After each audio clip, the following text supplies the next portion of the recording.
Hi guys, Penny Rose Journals, how you doing? These are pieces of scrapbook paper.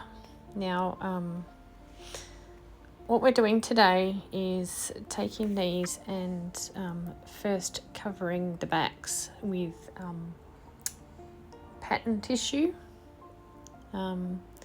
This is PVA and water mixed together, 50-50 basically. And I'll use that to stick the pattern tissue onto the backs. The reason we are doing this is I was asked a little while ago by a lovely subby if I could show how I make my little books of whimsy, which I did show in a previous video at some point. I did promise I would do that, and today is the day. So here they are. Now, I don't have a lot of scrapbook paper, so I've tried to find some that sort of matched together a little, because, you know, for me, I think they look a bit nicer that way. When I first made these, I made quite a few of them because it was right at the beginning when I first started making journals, and of course, like a lot of us, I thought I needed to have scrapbook paper to make a journal. So I did buy some scrapbook paper, and I was using quite a bit of it at a specific size. So I had a lot of offcuts that were the same size. So that is how my little books of whimsy were born. I covered the backs of those strips with the pattern tissue, and then decided I needed to make something out of it. So yeah, that's how they were created, and they were my first real sort of foray into using scrap, and since then I've obviously developed a love for all things old and grotty, and now I no longer buy any scrapbook paper. I do occasionally get gifted bits and pieces though, so some of this is scrapbook paper that I had still lying in my stash, and some of it is bits and pieces that have been gifted to me by other people. So yeah, that is the origin of all of this. So here is the tissue going on the top. I will paint another layer of this PVA and water mixture over the top, and I will let this dry. Now, my original little books of whimsy were made with all the same size sort of paper scrap. These ones, because I had, you know, basically just bits and pieces, I cut them all to a size, I think it was 8 by 15 centimeters. You don't have to make them that size. They don't even all have to be the same size. I just found it more convenient to put them together that way. Yeah, so that is the size that these ones are. I used about 20 pages in my original ones. So I think I made about 18. I found about 18 pieces that were at least similar enough for me to put them together. So, right, well, there we have it, and it's dry. Instantaneous, wonderful. Now, I'm not careful about cutting these apart. I like the bits of pattern hanging off the edges and just looking super scrappy. Like I say, that was my first sort of foray into that sort of aesthetic, and I found I really liked it. So I made this one the same way because I said I would show how I made those ones. So the outside sort of borders are scrappy looking pattern tissue of all sort of dimensions. I kept it, I guess, within a couple of centimeters of the edge of, probably about a centimeter was probably the biggest overlap but I didn't cut along the edges of the scrapbook paper is my point. I just sort of hacked at it until it looked good to me. So, yeah, like everything I do, nothing's quite, measurable or precise usually. It just is what it is. So you can see the edges hanging off there. So anyway, I will cut all these up and fold them in half, and there will be 18 of these to cut up and fold. So I'll be back once that's done.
Okay guys, that is all the pages cut out, folded and popped into an order that worked for me. Now I'm going to move on to the binding of these pages. I won't be binding them in our usual sort of way, like 3 whole pamphlet stitch or anything like that. Each of these pages will be separate from all of the others.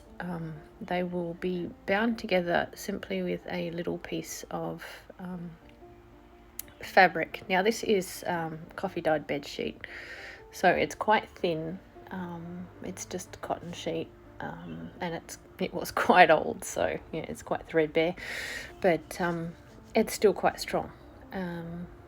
So I coffee dyed it. I tore it into strips and coffee dyed it, and obviously dried it and all the rest of it quite some time ago. I've had it for a long time, so I use it for this sort of thing quite often.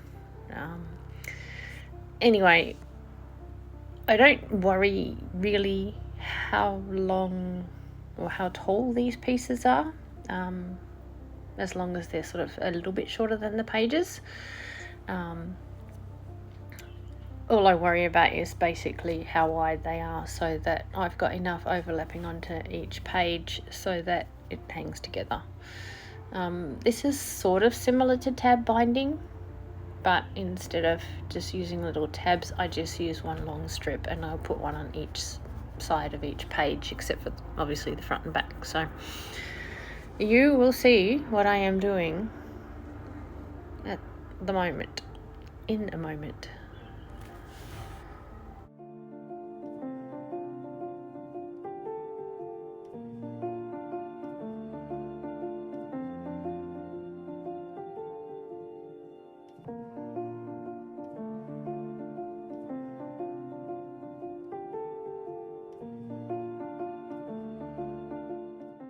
Okay, we're going to take our little strip and glue it here on the spine, basically on one side of this little page. You notice I'm not particularly careful about, where the glue's going, as long as, it's going to be underneath the cloth. You can always go back and tidy things up if you wish, as long as you put enough glue down for it to hold.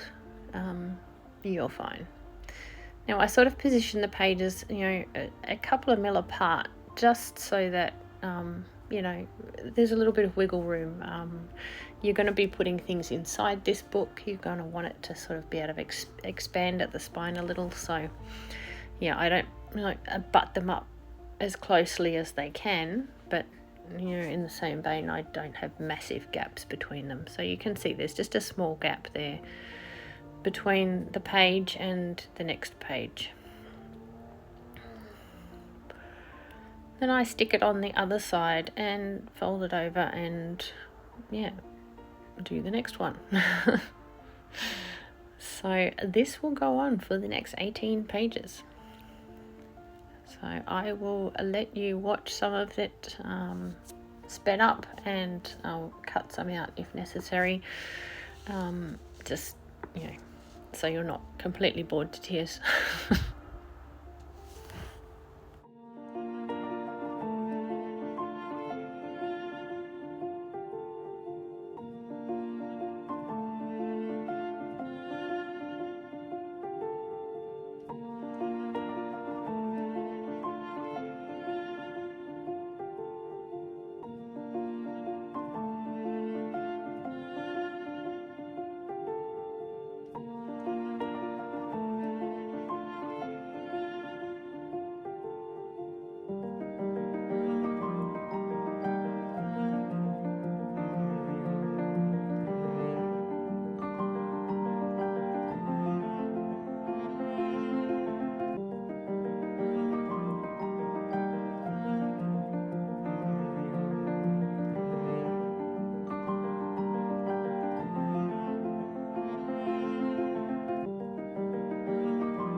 Okay guys, there we have it. That is our little book put together.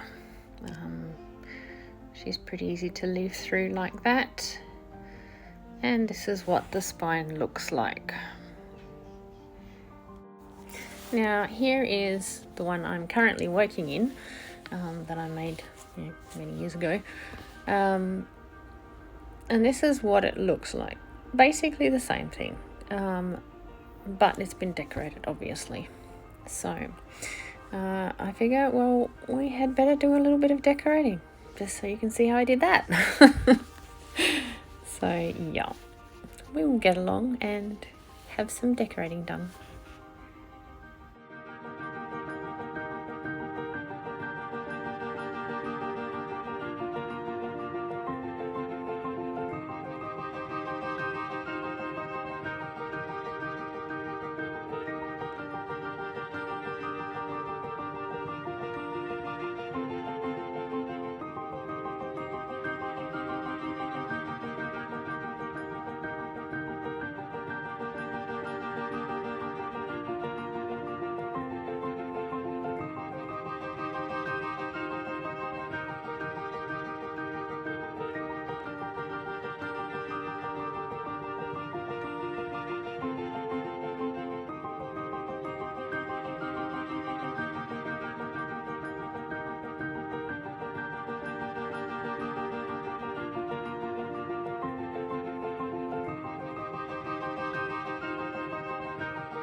Right, here I'm going to pop a tie around it. This is just as simple as, dragging it around the journal and gluing it. I do like to leave, again, a little bit of slack over the spine, just for when the book has, been filled with stuff. It just gives it that little bit of slack to, fill, because this is not a stretchy ribbon in any sort of shape or form, so yeah, it's quite loose over the spine, and I don't stick it to the spine. And the same goes for the lace. It will be quite loose over the spine and it will not stick to the spine, it will just stick to the front and back covers.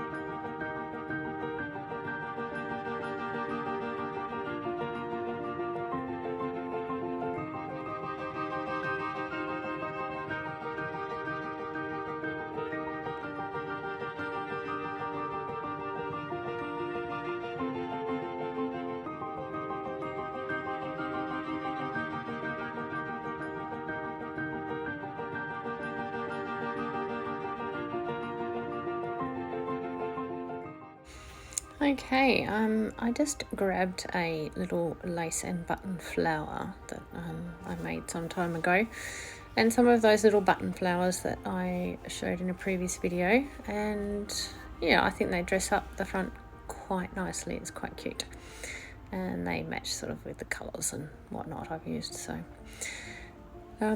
yeah, I will use those to decorate it up. I will probably put a little book plate on the front, little book of whimsy like all my others, at some stage. I know I have one around here somewhere, but I can't locate it right at the moment, so I will put that on eventually.